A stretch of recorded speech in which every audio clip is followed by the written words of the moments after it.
Bien-aimés frères et sœurs en Christ, bonjour. Bienvenue à l'étude de catéchisme de ce jour. Aujourd'hui, nous répondons à la question 28 de notre catéchisme. Qu'est-ce que l'Église? Qu'est-ce que l'Église? Ce qui implique pourquoi il y a Église avec E majuscule, Église avec E minuscule, et quelles sont les origines de l'Église? Comment est-ce qu'elle a été instituée? Qu'est-ce que l'Église? La suite après la prière.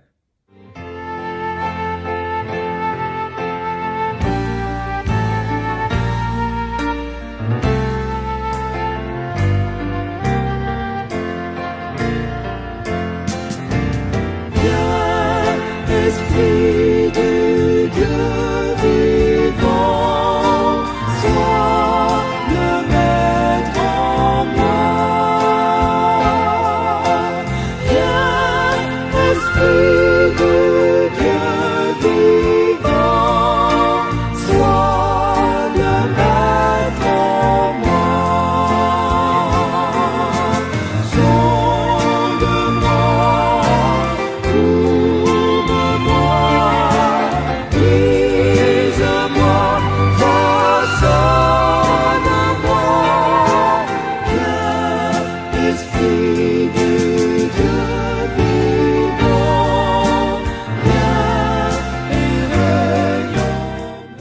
Au nom de Jésus-Christ, Amen. Qu'est-ce que l'Église?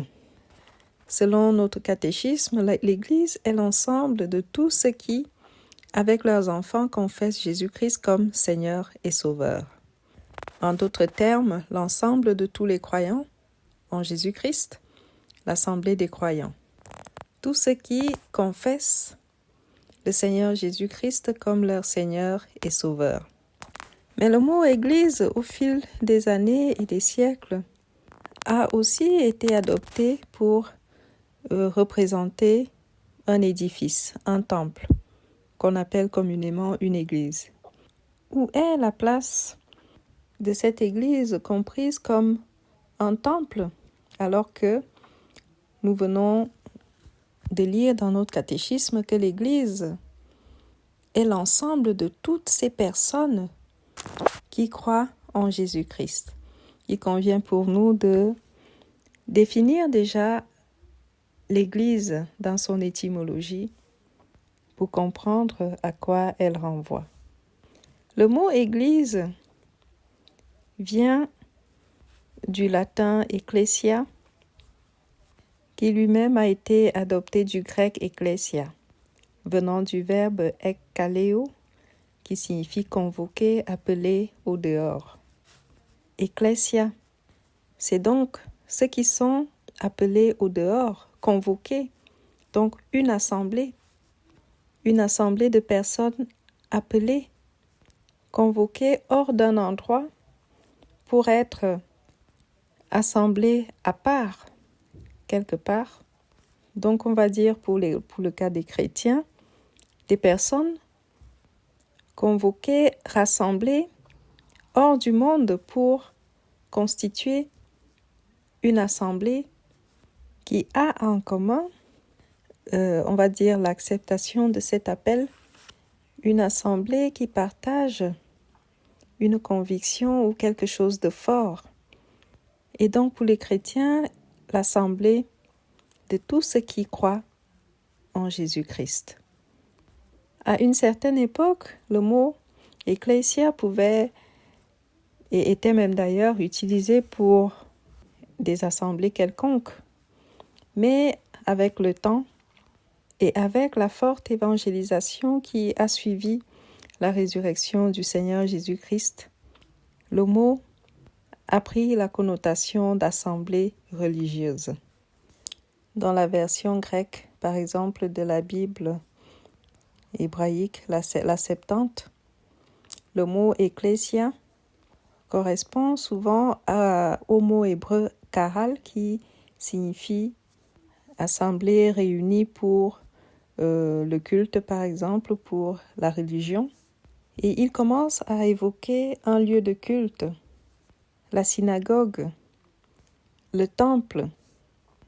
Et c'est pourquoi, finalement, Lorsqu'on évoque un lieu de culte, un temple, on utilise aussi le mot « église ». Mais comment faire la différence entre l'église qui est l'ensemble de tous ceux qui croient en Jésus-Christ, c'est-à-dire tous les croyants, tous ceux qui confessent Jésus-Christ comme leur Seigneur et Sauveur, et l'Église qui est tout simplement un lieu de culte, comme quand on dit « je vais à l'Église ».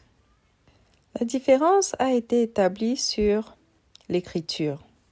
Aujourd'hui, le mot « Église » avec E majuscule désigne l'ensemble de tous les croyants, l'ensemble de tous ceux qui confessent le Seigneur Jésus-Christ comme Seigneur et Sauveur. Donc, il s'agit d'un ensemble de personnes. Et le mot « Église » avec E minuscule désigne le lieu de culte, qui peut être un bâtiment, un lieu où les gens se rassemblent pour parler de religion, pour parler de Dieu. Nous allons plus nous intéresser à l'Église avec E majuscule, c'est-à-dire l'ensemble de tous les croyants, c'est-à-dire la communauté chrétienne. L'apôtre Paul définit l'Église comme un corps. Pas n'importe quel corps, le corps du Christ. Un corps formé de tous les croyants, de tous ceux qui confessent le Seigneur Jésus-Christ. Un corps constitué de plusieurs membres, tous utiles à une tâche précise, selon le don de l'Esprit, pour accomplir la mission évangélique confiée aux disciples et à tout chrétien par le Christ. Annoncer la bonne nouvelle qui sauve. L'Église est donc, comme présenté par l'apôtre Paul, le corps du Christ, avec à sa tête le Christ lui-même qui est le chef de l'Église. Nous pouvons lire par exemple dans l'Épître aux Colossiens au chapitre 1 verset 17, parlant de Jésus-Christ, il est écrit « Il est la tête du corps de l'Église.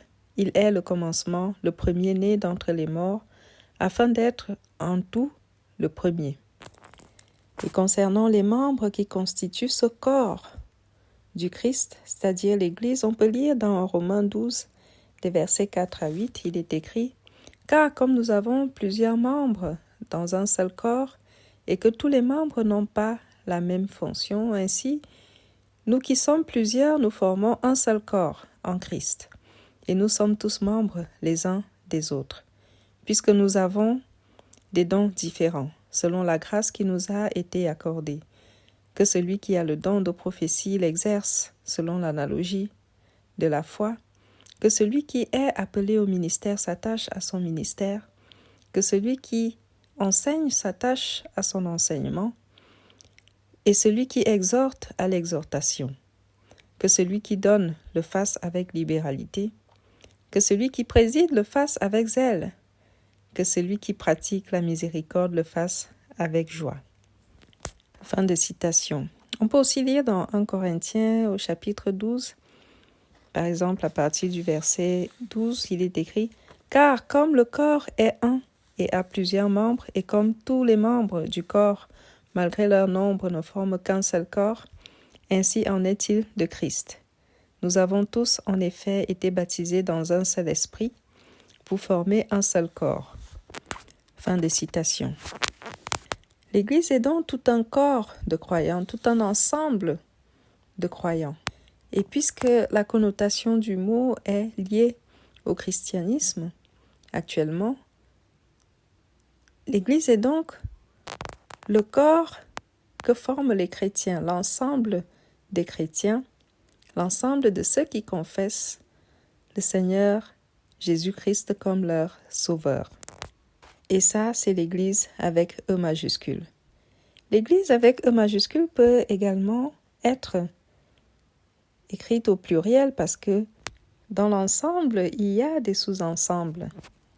Des sous-ensembles qui ont tous en commun de confesser le Seigneur et Sauveur Jésus-Christ, mais qui, dans leur organisation, ont chacun quelques spécificités.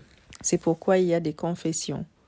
On va dire confession catholique romaine, confession catholique orthodoxe, par exemple, protestant évangélique, protestant presbytérien, protestant adventiste, les différents groupements de confessions, etc. À présent, essayons de comprendre comment l'Église a vu le jour. L'Église a commencé à quel moment?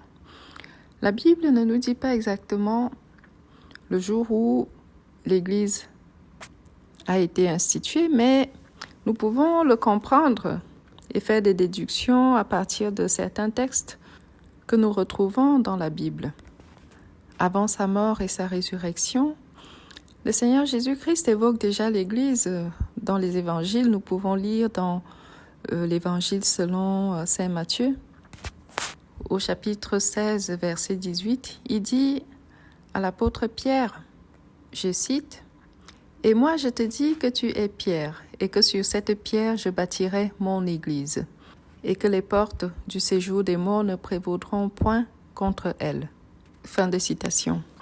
Nous voyons là, le Seigneur Jésus évoque déjà son Église dans laquelle l'apôtre Pierre aura à jouer un rôle de support important.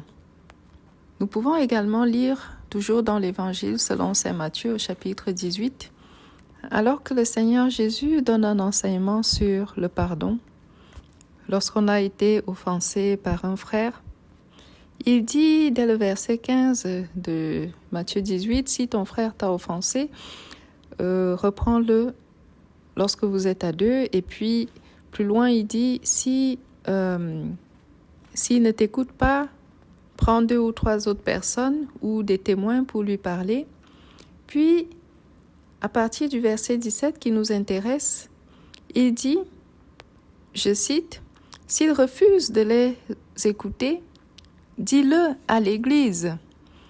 Et s'il refuse aussi d'écouter l'Église, qu'il soit pour toi comme un païen et un publicain. » Fin de citation.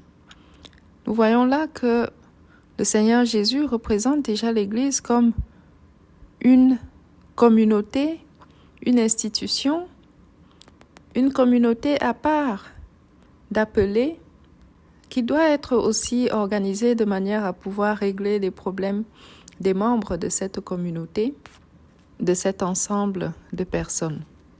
Et donc là, on retrouve l'idée de l'Église avec E majuscule, c'est-à-dire l'ensemble, l'assemblée des croyants, de ceux qui confessent le Seigneur Jésus-Christ comme leur Seigneur et Sauveur, et non l'Église avec E minuscule qui est un bâtiment qui ne saurait répondre à de telles attentes.